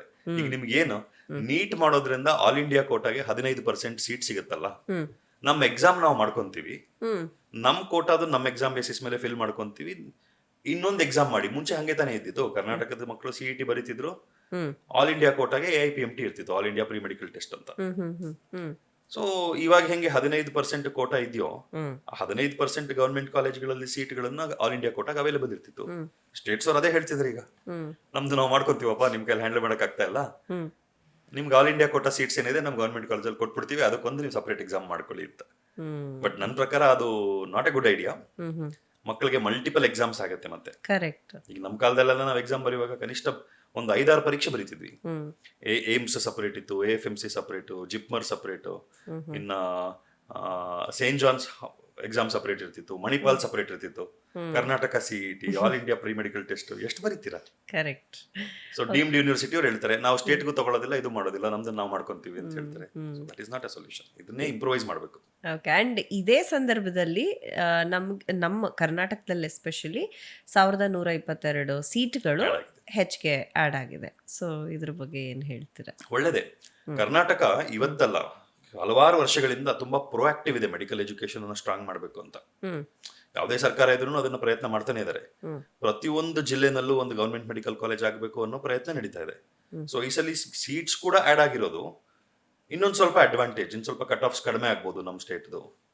ಇನ್ನು ಹಲವಾರು ಮಕ್ಕಳಿಗೆ ಹೆಚ್ಚು ಸೀಟ್ ಸಿಗುವಂತ ಚಾನ್ಸ್ ಇರುತ್ತೆ. ಸೊ ಟ್ರೈ ಮಾಡ್ಬಿಡ್ಬೇಕು, ಈ ನೀಟ್ ಅನ್ನ ಆಪರ್ಚುನಿಟಿ ಅಂತ ತಗೊಂಡು ಏನ್ ಸಾಧ್ಯ ಮಾಡ್ಬಿಡ್ಬೇಕು. ಆಗಿದ್ದಾಗತ್ತೆ, ನೋಡೋಣ ಆಮೇಲೆ ಅಂತ. ಓಕೆ. ಸೊ ಒಂದು ಸೈಕಾಲಜಿ ಆ್ಯಂಗಲಿಂದ ಇದನ್ನು ನೀವು ಪ್ರಿಡಿಕ್ಟ್ ಮಾಡೋದಾದರೆ, ಒಂದು ಪ್ರಿಡಿಕ್ಟಿವ್ ಆಗಿ ಹೇಳೋದಾದರೆ, ಈ ನೀಟ್ ಎಕ್ಸಾಮ್ದು ರಿಸಲ್ಟ್ ಹೇಗಿರ್ಬೋದು ಅನ್ಸುತ್ತೆ? ಪೇಪರ್ ಬಗ್ಗೆ ನಾನು if I stick out my neck, paper ಹೆಂಗಿರ್ಬೋದು ಅಂತ ಹೇಳೋದಾದ್ರೆ, ಈಗ ತುಂಬಾ ಜನ ಹೇಳ್ತಿದ್ದಾರೆ 2025 ತರಾನೇ ತುಂಬಾ ಡಿಫಿಕಲ್ಟ್ ಪೇಪರ್ ಬರುತ್ತೆ, ತುಂಬಾ ಕಷ್ಟದ ಪೇಪರ್ ಬಂದ್ಬಿಡುತ್ತೆ, ಯಾಕಂದ್ರೆ ಎಕ್ಸಾಮ್ ಮಾಡ್ತಿರೋದ್ರಿಂದ NTA ಇದೊಂಥರ ಅವಮಾನ ಆದಂಗೆ ಆಗೋಯ್ತು, ಸೊ ಎಕ್ಸಾಮ್ ಕಷ್ಟ ಮಾಡ್ಬಿಡ್ತಾರೆ ಅಂತ ಅಂತಿದ್ದಾರೆ. But I disagree with that. 2024 ಅಲ್ಲಿ ಲೀಕ್ ಆಗಿತ್ತು, 2025 ಪೇಪರ್ 1 ವರ್ಷ ಆದ್ಮೇಲೆ ಬಂದಿದ್ದ ಪೇಪರ್ ಕಷ್ಟದ ಪೇಪರ್ ಆಯ್ತು. 1 ವರ್ಷ ಪ್ರಿಪರೇಷನ್ ಇತ್ತಲ್ಲಿ. The same students who attempted 2024 were not punished. ಅದು ಯಾಕೆ? ಅಲ್ಲ, ಪನಿಷ್ಡ್ ಅಂತಂದ್ರೆ ಅದೇ ಮಕ್ಕಳಿಗೆ ಇವಾಗ ನಾವು ಇಲ್ಲಿ ಈ ಮಕ್ಕಳಿಗೆ ಎಕ್ಸಾಮ್ ಮಾಡಿದಾಗ ಇವಾಗ ಏನ್ ಕೊಟ್ಟಿದ್ರು ಪೇಪರ್ ಫಾರ್ಮ್ಯಾಟ್, ಅದಕ್ಕಿಂತ ತುಂಬಾ ಡಿಫಿಕಲ್ಟಿ ಮಾಡಿದ್ರೆ, ಯಾರೋ ಲೀಕ್ ಮಾಡಿದ್ರು ಅನ್ನೋ ಕಾರಣಕ್ಕೋಸ್ಕರ ನೀವು ಎಲ್ಲಾ ಮಕ್ಕಳ ಮೇಲೂ ಕೋಪ ತೀರಿಸ್ಕೊಂಡಂಗಾಗತ್ತೆ. ಕರೆಕ್ಟ್. ಸೊ ನನ್ನ ಅಭಿಪ್ರಾಯದಲ್ಲಿ paper difficulty level more or less main 2026 actual NEET exam ಏನ್ ನಡೀತು ಮೇ 3ನೇ ತಾರೀಕು ಅದೇ ಮಟ್ಟಕ್ಕೆ ಇರುತ್ತೆ. ಸ್ವಲ್ಪ ಲೆಂತಿ ಆಗ್ಬೋದು, ಒಂದು ಸ್ವಲ್ಪ ಮಟ್ಟಿಗೆ ಮಾರ್ಜಿನಲಿ ಡಿಫಿಕಲ್ಟಿ ಲೆವೆಲ್ ಇನ್ಕ್ರೀಸ್ ಆಗ್ಬೋದು. It will not become like 2025 paper. ಅವರು ನಮ್ಮ ಮಿನಿಸ್ಟರ್ ಮಾತಾಡುವಾಗ ಅವರು ಹೇಳಿದ್ರು OMR ಶೀಟ್ ಫಿಲ್ ಮಾಡೋದಕ್ಕೆ ಸ್ವಲ್ಪ ನಮಗೆ ಜಾಸ್ತಿ ಸಮಯ ಬೇಕು ಅಂತ ಹೇಳಿ ಎಲ್ಲ ಸ್ಟೂಡೆಂಟ್ಸ್ ಹೇಳಿದ್ರು, ಹಾಗಾಗಿ 15 ನಿಮಿಷ ಎಕ್ಸ್ಟ್ರಾ ಕೊಡ್ತಾ ಇದ್ದೀವಿ ಈ ಸಲ ಅಂತ ಹೇಳಿ. ಸೊ ಏನಿದು, ಯಾಕೆ OMR ಶೀಟ್ದು ಫಿಲ್ಲಿಂಗು ಎಕ್ಸ್ಟ್ರಾ ಸಮಯ? ಆಲ್ರೆಡಿ 20 ನಿಮಿಷ ಇದೆ ಮೇಡಮ್. ಹ್ಮ್ 1:40 ಮಕ್ಕಳು ಎಂಟರ್ ಆಗ್ತಾರೆ. ಹ್ಮ್ ಅವ್ರದ್ದು OMR ಶೀಟ್ ಫಿಲ್ ಮಾಡೋದು ಅದೆಲ್ಲ ಆಗುತ್ತೆ 2 ಗಂಟೆವರೆಗೂ. 2 ಗಂಟೆವರೆಗೂ ಕ್ವೆಶ್ಚನ್ ಪೇಪರ್ ಓಪನ್ ಮಾಡೋಂಗಿಲ್ಲ. ಹ್ಮ್ 2 ಗಂಟೆಯಿಂದ 5 ಗಂಟೆವರೆಗೂ ಎಕ್ಸಾಮ್ ಆಗುತ್ತೆ. ಹ್ಮ್ ಈಗ 15 ನಿಮಿಷ ಎಕ್ಸ್ಟ್ರಾ ಟೈಮ್ ಕೊಡ್ತಿರೋದು extra time for the exam ಅಂತ ಅನ್ಕೊಳ್ಳಿ ಅಷ್ಟೇ. ಸೊ ಅದೊಂಥರ ಕಾಂಪನ್ಸೇಷನ್ ಇದೆ. ಇವಾಗ ಹೇಳ್ತಿದಾರಲ್ಲ, ನೀವು ಕಟ್ಟಿದ ಎಕ್ಸಾಮ್ ಫೀಸ್ ಎಲ್ಲ ನಾವು ರೀಫಂಡ್ ಮಾಡ್ಬಿಡ್ತೀವಿ ಅಂತ. ಹ್ಮ್ ಬಹಳ ಉಪಕಾರ ಮಾಡ್ತಿದ್ದೀರಾ. ಕಣ್ಣೋರ್ 1,000 ರೂಪಾಯಿ ಎಕ್ಸಾಮ್ ಫೀಸ್ ರೀಫಂಡ್ ಮಾಡ್ಬಿಟ್ಟು 1,500 ಏನೋ ಎಕ್ಸಾಮ್ ಫೀಸ್ ಅಷ್ಟೇ. ಅದು ಕರೆಕ್ಟ್. ಒಂಥರ okay, it is a gesture, no doubt. That we are with you, ನಾವು ನಿಮ್ ಜೊತೆಗಿದೀವಪ್ಪ ಅಂತ. ಬೇಜಾರು ಮಾಡ್ಕೊಳ್ಬೇಡಿ ಅಂತ. ಓಕೆ, ಸೊ ರಿಸಲ್ಟ್ ಬಗ್ಗೆ ಹೇಳೋದಾದ್ರೆ, do you expect the same kind of result in the re exam? ಏರುಪೇರಾಗುತ್ತೆ. ಹ್ಮ್ ಆ ಒಂದು ಮೊಮೆಂಟಮ್ ಅಲ್ಲಿ ಪ್ರಿಪೇರ್ ಮಾಡ್ಕೊಂಡು ಬಂದಾಗ ಪರ್ಫಾರ್ಮೆನ್ಸ್ ಹೆಂಗಿರುತ್ತೆ, ಒಂದು ಡಿಸ್ಟರ್ಬ್ ಆದ್ಮೇಲೆ ಪರ್ಫಾರ್ಮೆನ್ಸ್ ಹೆಂಗಿರುತ್ತೆ. ಕರೆಕ್ಟ್. ಮುಂಚಿನ ಪೇಪರ್ನಲ್ಲಿ ತುಂಬಾ ಚೆನ್ನಾಗಿ ಮಾಡಿದ್ದವ್ರು ಇವಾಗ ಬೀಳೋ ಚಾನ್ಸ್ ಇರುತ್ತೆ. ಬಿಕಾಸ್ ಅವರು ಡಿಸಪಾಯಿಂಟ್ಮೆಂಟ್ ಅಲ್ಲಿ ಎಕ್ಸ್ಟೆಂಡೆಡ್ ಪ್ರಿಪರೇಷನ್ ಮಾಡ್ತಾರೆ. ಹ್ಮ್ ಮುಂಚಿನ ಪೇಪರ್ ಅಲ್ಲಿ ಚೆನ್ನಾಗಿ ಆಗಿಲ್ದೇ ಇದ್ದವ್ರಿಗೆ ಇದೊಂಥರ ಹೊಸ ಇನ್ನೊಂದ್ ಅವಕಾಶ chance. ಸಿಕ್ಕಂಗೆ, ಇನ್ನೊಂದು ಚಾನ್ಸ್ ಸಿಕ್ಕಂಗೆ. ಅವ್ರು ಸ್ವಲ್ಪ ಜೋಶಲ್ಲಿ ಪ್ರಿಪೇರ್ ಮಾಡ್ಬೋದು. ಕರೆಕ್ಟ್. ಬಟ್ ಇದನ್ನ ಚೆನ್ನಾಗಿ ಮಾಡಿದ್ದವರು ಸ್ವಲ್ಪ ಆಬ್ಜೆಕ್ಟಿವ್ ಆಗಿ ಥಿಂಕ್ ಮಾಡಿದ್ರೆ, ಎಮೋಷನಲ್ ಆಗಿ ಅಲ್ದೆಲ್ಲ ಯೋಚನೆ ಮಾಡಿ ಇನ್ನೊಂದು ಅವಕಾಶ ಸಿಕ್ಕಿದೆ ನಾನು ಬಿಡಬಾರ್ದು ಅಂತ ಪ್ರಿಪರೇಷನ್ ಮಾಡಿದ್ರೆ ಹ್ಮ್ ಒಳ್ಳೇದಾಗುತ್ತೆ. ಬಟ್ ಹೆಂಗಾಗುತ್ತೆ ಮೇಡಮ್, ಇವತ್ತು ಲೆಟ್ಸೆ ನೀವು ಇವತ್ತೊಂದು ಕ್ರಿಕೆಟ್ ಮ್ಯಾಚ್ ಆಡಿದ್ರಿ, ಸೆಂಚುರಿ ಮಾಡಿದ್ರಿ, ಮಳೆ ಬಂದು ಮ್ಯಾಚ್ ನಿಂತೋಯ್ತು. ನೆಕ್ಸ್ಟ್ ಮ್ಯಾಚಲ್ಲಿ ಮ್ಯಾಚಲ್ಲಿ ಸೆಂಚುರಿ ಮಾಡ್ತೀರೇನು? ಸರ್, ಆಡಿದ್ದು ಬರ್ದಿದ್ದು ಆಡಿದ ಮಾತು ಅವತ್ತಿನ ದಿನದ್ದಷ್ಟೇ ಅದು. ಹೋಯ್ತದ. So for somebody the day was good. ಹ್ಮ್ ಯಾಕಂದ್ರೆ ಈ ಎಕ್ಸಾಮ್ಗಳಲ್ಲಿ ನಿಮ್ಗೆ ಎಷ್ಟು ಪ್ರಿಪೇರ್ ಮಾಡಿದ್ದೀರಾ ಅನ್ನೋದು ಅಷ್ಟೇ ಮ್ಯಾಟರ್ ಆಗಲ್ಲ. ನಿಮ್ಮ ಪರ್ಫಾರ್ಮೆನ್ಸ್ ಹ್ಮ್ ಆ 3 ಗಂಟೆನಲ್ಲಿ ನಿಮ್ ಟೈಮ್ ಹೆಂಗೋಯ್ತು ಅನ್ನೋದ್ರ ಮೇಲೆ ಮ್ಯಾಟರ್ ಆಗುತ್ತೆ. ಹ್ಮ್ ಯಾರೋ ಪಾಪ ಆ ಟೈಮಲ್ಲಿ ಚೆನ್ನಾಗಿ ಮ್ಯಾನೇಜ್ ಮಾಡಿದ್ದಿರ್ಬೋದು, ಕರೆಕ್ಟ್. ಅವ್ರಿಗೆ ಚೆನ್ನಾಗಿ ಆಗಿದ್ದಿರ್ಬೋದು, ಅವ್ರ ಅದೃಷ್ಟದಲ್ಲಿ ಚೆನ್ನಾಗಿ ಆಗಿರುತ್ತೆ. ಹ್ಮ್ ಇವಾಗ ಅದಾಗ್ಲಿಲ್ಲ ಅಂತಂದ್ರೆ ಹ್ಮ್ ಕಡಿಮೆ ಆಗ್ಬೋದು. ಸೊ ಅದನ್ನೆಲ್ಲ ಯೋಚನೆ ಮಾಡೋದು ಬೇಡ. ಹ್ಮ್ ಚೆನ್ನಾಗಿ ಮಾಡಿದ್ರು ಏನಾಗ್ಬೋದು, ಏನಾಗುತ್ತೆ, let us not bother about it ಅಂತ ನಾನು ಹೇಳೋದು. ಸೊ ಈಗ ಫರ್ದರ್ ಹೋಗ್ತಾ ಫ್ಯೂಚರಲ್ಲಿ ಈ ಪೇಪರ್ ಲೀಕ್ಗಳನ್ನು ನಾವು ಆದಷ್ಟು ಅವಾಯ್ಡ್ ಮಾಡಬೇಕು ಅಂತಂದರೆ ಏನೆಲ್ಲ ರೀತಿಯ ಚೇಂಜಸ್ ಅಥವಾ ಕ್ರಮಗಳನ್ನು ತಗೊಳ್ಬಹುದು? ನನ್ನ ಪ್ರಕಾರ ಮನುಷ್ಯರು ದುರಾಸೆ. ನನಗೆ ಯಾವುದೋ ಒಂದು ಅವಕಾಶದಲ್ಲಿ ನಾನು ಹೆಚ್ಚು ಹಣ ಮಾಡ್ಬೋದು ಅದು ಇದು ಅಂತಂದ್ರೆ ಯಾರೋ ಒಬ್ರು ಇರ್ತಾರಲ್ಲಿ ಏನೋ ಒಂದು ತರಲೆ ಮಾಡೋಕ್ಕೆ. ಹ್ಮ್ ಸೊ ಈ ಥರದ ವ್ಯವಸ್ಥೆಗಳಲ್ಲಿ ಎಸ್ಪೆಷಲಿ ಮಕ್ಕಳ ಭವಿಷ್ಯದ ಜೊತೆ ಒಂಥರ ಛೇಡ್ಛಾಡ್ ಮಾಡೋದು ಅಂತ ಹೇಳ್ತಾರಲ್ಲ, ಆಟಾಡೋದು ದೇಶದ್ರೋಹ ಅಂತ ನನ್ನ ಅಭಿಪ್ರಾಯ. ಯಾಕಂದ್ರೆ ದೇಶದ ಭವಿಷ್ಯದ ಜೊತೆ ಆಟಾಡ್ದಂಗೆ ಅದು. ಕರೆಕ್ಟ್. ಸೊ ಎಕ್ಸಾಮ್ ಮ್ಯಾಲ್ ಪ್ರಾಕ್ಟೀಸ್ಗಳನ್ನು ತಡಿಬೇಕು, ಪೇಪರ್ ಲೀಕ್ಗಳನ್ನು ತಡಿಬೇಕು ಅಂತಂದ್ರೆ ಎಕ್ಸಾಮಿನೇಷನ್ ಪೇಪರ್ಗಳನ್ನ ಲೀಕ್ ಮಾಡುವಂಥದ್ದನ್ನ ಹೈಯೆಸ್ಟ್ ಆಫ್ ದಿ ಕ್ರೈಮ್ಸ್ ಜೊತೆ ಕೂಡಿಸ್ಬೇಕು. ಈಗ ದೇಶದ್ರೋಹ ಅತಿ ದೊಡ್ಡ ಕ್ರೈಮ್ ಅಂತ ಆದ್ರೆ ಈ ತರದ ಎಕ್ಸಾಮಿನೇಷನ್ ಮ್ಯಾಲ್ ಪ್ರಾಕ್ಟೀಸಸ್ ಅಲ್ಲಿ ಭಾಗವಹಿಸುವಂತವರನ್ನು ಕೂಡ ದೇಶದ್ರೋಹಿಗಳ ತರ ನೋಡ್ಬೇಕು. ಏನದೇನು ಯಾರು ಏನು ಅಬ್ಜೆಕ್ಟ್ ಮಾಡೋಂಗಿಲ್ಲ. ಈಗ ಟ್ರಾಫಿಕ್ ರೂಲ್ಸ್ ಅಲ್ಲಿ ಡ್ರಂಕ್ ಅಂಡ್ ಡ್ರೈವಿಂಗ್ 20,000 ರೂಪಾಯಿ ಫೈನ್ ಮಾಡಿದ್ರು ಅಂತ ಅನ್ಕೊಳ್ಳಿ. ಯಾರಾದ್ರೂ ಫೈನ್ ಜಾಸ್ತಿ ಆಯ್ತು ಅಂತ ಪ್ರೊಟೆಸ್ಟ್ ಮಾಡಕ್ಕಾಗತ್ತಾ? ದ ಓನ್ಲಿ ಥಿಂಗ್ ಇಸ್ ಕುಡಿಬೇಡಪ್ಪ, ನೀನು ಕುಡಿದು ಓಡಿಸ್ಬೇಡ. ಯು ಕೆನಾಟ್ ಸೇ ಫೈನ್ ಜಾಸ್ತಿ ಆಯ್ತು ಅಂತ ಹೇಳಕ್ಕಾಗೋದಿಲ್ಲ. ಎಕ್ಸಾಮಿನೇಷನ್ ಮ್ಯಾಲ್ ಪ್ರಾಕ್ಟೀಸಸ್ ಅನ್ನ ದೇಶದ್ರೋಹದ ಮಟ್ಟದಲ್ಲಿ ನೋಡಿದಾಗ ಡಿಟರೆನ್ಸ್ ಇರುತ್ತೆ. ಈಗ ಏನೋ ಒಂದು ಇದನ್ನ ನಾನು ಪೇಪರ್ ಲೀಕ್ ಮಾಡಿದ್ರೆ ಒಂದು 50 ಲಕ್ಷ ರೂಪಾಯಿ ಸಿಗುತ್ತೆ ಅಂತ ಅನ್ಕೊಳ್ಳಿ. ಸಿಗಾಕೊಂಡ್ರೆ ಮುಗೀತು, ಲೈಫ್ ಟೈಮ್ ಜೈಲು. ಒಂದು ಡಿಟರೆನ್ಸ್. ಆ ಡಿಟರೆನ್ಸ್ ಇದ್ದು ಮಾಡಬಹುದು. ಸೊ ಸಿಸ್ಟಮ್ಸ್ ಅನ್ನ ಸ್ಟ್ರೆಂಥನ್ ಮಾಡಬೇಕು. Paper creation to paper administration create ಮಾಡಿದ್ರಿಂದ ಮಕ್ಕಳು ಪೇಪರ್ ಎಕ್ಸಾಮ್ ಬರೆಯೋವರೆಗೂ ಪೂರ್ತಿ ಟೈಟನ್ ಮಾಡಬೇಕು. Computer based approach is good. ಯಾಕಂದ್ರೆ ಆ ಕೊನೆ ಕ್ಷಣದವರೆಗೂ ಯಾವ್ಯಾವ ಕ್ವೆಶ್ಚನ್ಗಳು ಜೋಡಿಸ್ಕೊಂಡು ಪೇಪರ್ ಆಗುತ್ತೆ ಅನ್ನೋದು ಯಾರಿಗೂ ಗೊತ್ತಿರಲ್ಲ. ನಿಮ್ಗೊಂದು 25,000 ಕ್ವೆಶ್ಚನ್ಗಳ ಕ್ವೆಶ್ಚನ್ ಬ್ಯಾಂಕ್ ಅಲ್ಲಿ ಯಾವುದೋ ಒಂದು ರೂಲ್ ಪ್ರಕಾರ ಕ್ವೆಶ್ಚನ್ಸ್ ಜೋಡಿಸ್ಕೊಂಡು ಪೇಪರ್ ಆಯ್ತು ಅಂತನ್ನುವಾಗ 25,000 ಕ್ವೆಶ್ಚನ್ಗಳ ಕ್ವೆಶ್ಚನ್ ಬ್ಯಾಂಕ್ ಯಾರಿಗಾದ್ರೂ ಸಿಕ್ಕಿದ್ರು ಏನ್ ಪ್ರಯೋಜನ ಇಲ್ಲ. 180 ಕ್ವೆಶ್ಚನ್ ಸಿಕ್ಕಿದ್ರೆ ಮಾತ್ರ ಪೇಪರ್ ಲೀಕ್. 20,000 ಕ್ವೆಶ್ಚನ್ ಸಿಕ್ಕಿದ್ರೆ ಪೇಪರ್ ಲೀಕ್ ಅಲ್ಲ ಅದು. ಓಕೆ, ಸೊ ಅಲ್ಲಿ ಅದು ಟಫ್ ಆಗುತ್ತೆ. ಸೊ ಈಗ ನೋಡಿ, ಲೇಟೆಸ್ಟ್ ಸೇಮ್ ಡಿಫಿಕಲ್ಟಿ ಲೆವೆಲ್ 1, 2, 3, 4 ಅಂತ ಮಾಡ್ತೀವಿ. ಕ್ವೆಶ್ಚನ್ಸ್ ಇದೆ. ಕರೆಕ್ಟ್. ನಿಮ್ಗೆ ಇರೋ ಬರೋ ಒಂದು 80-85 ಚಾಪ್ಟರ್ಸ್ ಏನಿದೆ ಟೋಟಲ್ ಆಗಿ 84 ಚಾಪ್ಟರ್ಸ್ ಇದೆ ಅಂತ ಅನ್ಕೊಳ್ಳಿ. ಎಲ್ಲಾ ಚಾಪ್ಟರ್ಸ್ ಇಂದನು ಎಲ್ಲಾ ಡಿಫಿಕಲ್ಟಿ ಲೆವೆಲ್ ನೀವು ಕ್ವೆಶ್ಚನ್ಸ್ ಅನ್ನ ಹಾಕಿ ಒಂದು 25-30 ಸಾವಿರ ಕ್ವೆಶ್ಚನ್ಗಳ ಕ್ವೆಶ್ಚನ್ ಬ್ಯಾಂಕ್ ರೆಡಿ ಮಾಡಿದ್ವಿ, ಸೆಂಟ್ರಲೈಸ್ಡ್ ಕ್ವೆಶ್ಚನ್ ಬ್ಯಾಂಕ್. ಇದನ್ನ ಕ್ರಿಯೇಟ್ ಮಾಡೋದಕ್ಕೆ ನೀವು 100 ಜನ ಎಕ್ಸ್ಪರ್ಟ್ಸ್ ಅನ್ನ ಬಳಸ್ಕೊಂಡ್ರಿ. ಸೊ ಯಾರಿಗೂ ನಾನು ಕೊಟ್ಟಿದ್ದೆ ಬರುತ್ತೆ ಅಂತ ಗೊತ್ತಿಲ್ಲ, ಬಟ್ ಮೆನಿ ಎಕ್ಸ್ಪರ್ಟ್ಸ್ ಕಾಂಟ್ರಿಬ್ಯೂಟೆಡ್. ನೀವು ಕ್ವೆಶ್ಚನ್ ಪೇಪರ್ ಪ್ಯಾಟರ್ನ್ ಸೆಟ್ ಮಾಡೋದಕ್ಕೆ ನಿಮ್ಗೊಂದು ಬ್ಲೂ ಪ್ರಿಂಟ್ ಇದೆ, ವೆಯ್ಟೇಜ್ ಬ್ಲೂ ಪ್ರಿಂಟ್ ಇದೆ, ಯಾವ ಚಾಪ್ಟರ್ ಇಂದ ಎಷ್ಟೆಷ್ಟು ಕ್ವೆಶ್ಚನ್ ಬರಬೇಕು ಅಂತ. ನೀವು ಆ ವೆಯ್ಟೇಜ್ ಪ್ರಕಾರ ಡಿಫಿಕಲ್ಟಿ ಲೆವೆಲ್ ಅನ್ನ ಒಂದು ಪ್ರೋಗ್ರಾಮಿಂಗ್ ಮಾಡಿ ಸೆಟ್ ಮಾಡಿ, ಈ ಡಿಫಿಕಲ್ಟಿ ಲೆವೆಲ್ ಪ್ರಕಾರ let's say 20% of the questions level 1 difficulty, ಇನ್ನೊಂದು 20% ಲೆವೆಲ್ 2, ಇನ್ನೊಂದು 30% ಲೆವೆಲ್ 3 ಹಿಂಗೆಲ್ಲ ಸೆಟ್ ಮಾಡ್ಬಿಟ್ಟು ವೆಯ್ಟೇಜ್ ಪ್ರಕಾರ ರ್ಯಾಂಡಮ್ ಕ್ವೆಶ್ಚನ್ ಪೇಪರ್ ಜನರೇಟ್ ಮಾಡುವಂತಂದ್ರೆ ಸಿಸ್ಟಮ್ ಜನರೇಟ್ ಮಾಡುತ್ತೆ. ಇಲ್ಲಿ ಯಾವ್ದು ಬಂತು ಅನ್ನೋದು ಯಾರಿಗೂ ಗೊತ್ತಿಲ್ಲ. ಆನ್ ಮಾಡಿದಾಗ ಅದು ಬರುತ್ತೆ ಅಷ್ಟೇ, ಅಲ್ಲಿ ಎಕ್ಸಾಮ್ ಅಲ್ಲಿ ಕೂತಾಗ ಅದು ಬರುತ್ತೆ, ಅಲ್ಲಿವರೆಗೂ ಯಾರು ನೋಡಿರೋದಿಲ್ಲ ಪೇಪರ್ ಏನ್ ಬರುತ್ತೆ ಅಂತ. ಸೊ ಟೆಕ್ನಾಲಜಿನ ಬಳಸ್ಕೊಳ್ಬೇಕು ನಾವು, ಇದೇ ಸೊಲ್ಯೂಷನ್. ಅದಕ್ಕೆ ಅಡಾಪ್ಟ್ ಆಗೋದಕ್ಕೆ ಏನ್ ಬೇಕು ಆ ಪ್ರಯತ್ನ ಎಲ್ಲರೂ ಮಾಡಬೇಕು. But at the same time ಟೆಕ್ನಾಲಜಿನಲ್ಲೂ ಹ್ಯಾಕರ್ಸ್ ಇರ್ತಾರೆ, ಹ್ಯಾಕ್ ಆಗುವಂತ ಸಾಧ್ಯತೆಗಳಿದೆ. ಸೊ ಹ್ಯಾಕರ್ಸ್ ಏನ್ ಹ್ಯಾಕ್ ಮಾಡ್ತಾರೆ, ಇವಾಗ ನಾನು ಹೇಳ್ದಂಗೆ ರ್ಯಾಂಡಮ್ ಪೇಪರ್ ಜನರೇಟ್ ಆಗುತ್ತೆ according to a particular logic ಅಂತಂದ್ರೆ, ನಿಮ್ಗೆ ಎಲ್ಲೋ ಒಂದ್ ಕಡೆ ಪೇಪರ್ ಜನರೇಟ್ ಆಗಿ ಕೂತಿದೆ ಅಂತಂದ್ರೆ ಯಾರೋ ಒಬ್ಬ ಬಹಳ ಬುದ್ಧಿವಂತ ಹ್ಯಾಕ್ ಮಾಡಿ ಅದನ್ನ ತೆಗಿಬಹುದು. ಅದು ಕೂತೇ ಇಲ್ವಲ್ಲ, it is not land, it is not ಪೊಸಿಷನ್ಡ್ anywhere. From a huge database, it is pulling out according to a particular logic at that instant. Correct. So ಆ ಮೊಮೆಂಟರಿ ಜನರೇಟ್ ಆಗೋ ತರ ಇರಬೇಕು when he logs in. May be ಒಂದು login system. 10 lakh ಜನ students login ಆಗಿದ್ದಾರೆ ಒಂದು session ಅಲ್ಲಿ. ಆ 10 ಲಕ್ಷ ಜನಕ್ಕೂ ಒಂದೇ ಸಲ ಕಾಣಿಸುತ್ತಿದ್ದು, but the system, centralise system is generating the paper right random ಆಗಿ. ಓಕೆ. ಮತ್ತೆ ಇವಾಗ security systems are very strong. Right. ಈಗ ಡಿಫೆನ್ಸ್ ಅಲ್ಲಿರುವಂತ ಎಷ್ಟೊಂದು ಡಿಫೆನ್ಸ್ ಸಿಸ್ಟಮ್ಸ್ ಅನ್ನ ಹ್ಯಾಕರ್ಸ್ ಹ್ಯಾಕ್ ಮಾಡಬಹುದು, ಬಟ್ ಯಾಕೆ ನಾವು ಅದನ್ನ ಫ್ರೀಕ್ವೆಂಟ್ ಆಗಿ ನೋಡೋದಿಲ್ಲ? ಅಷ್ಟು ಸ್ಟ್ರಾಂಗ್ ಫೈರ್ವಾಲ್. ಕರೆಕ್ಟ್. ಅದನ್ನ ಮಾಡಬಹುದಲ್ಲ, that they have to create. Okay. So finally ಈಗ ಎಕ್ಸಾಮ್ಗೆ ಹೋಗ್ತಾ ಇರುವಂತಹ ಸ್ಟೂಡೆಂಟ್ಸ್ಗೆ ನೀವೇನು ಹೇಳಕ್ ಇಷ್ಟಪಡ್ತೀರಾ? Stay calm. ಈಗ ನೋಡಿ, no need to fear the exam. ಭಯ ಪಡಬಾರ್ದು, ಆಂಗ್ಸೈಟಿ ಬೇಡ, ಆತಂಕ ಬೇಡ, ರೆಸ್ಟ್ಲೆಸ್ನೆಸ್ ಬೇಡ, ಏನೋ ಒಂಥರ ಚಡಪಡಿಕೆ ಬೇಡ.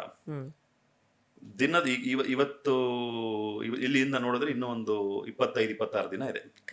25-26 ದಿನ ಇಂಟು 12 ಗಂಟೆಗಳು ಅಂತಂದ್ರೆ 300 ಗಂಟೆ ಇದೆ. 300 hours, which is substantial time. 300 ಗಂಟೆಗಳಷ್ಟು ಪ್ರಾಮಾಣಿಕ ಪ್ರಯತ್ನ ಮಾಡಿ, ಆತಂಕ ಪಟ್ಕೊಂಡ್ಬೇಡಿ. Determine what minimum to do. ತುಂಬಾ ಜಾಸ್ತಿ ಮಾಡೋ ಪ್ರಯತ್ನ ಮಾಡಬೇಡಿ, ಎಲ್ಲಾ ಕಲ್ತ್ಕೊಂಡ್ಬಿಡ್ತೀನಿ ಅಂತ ಮಾಡಬೇಡಿ.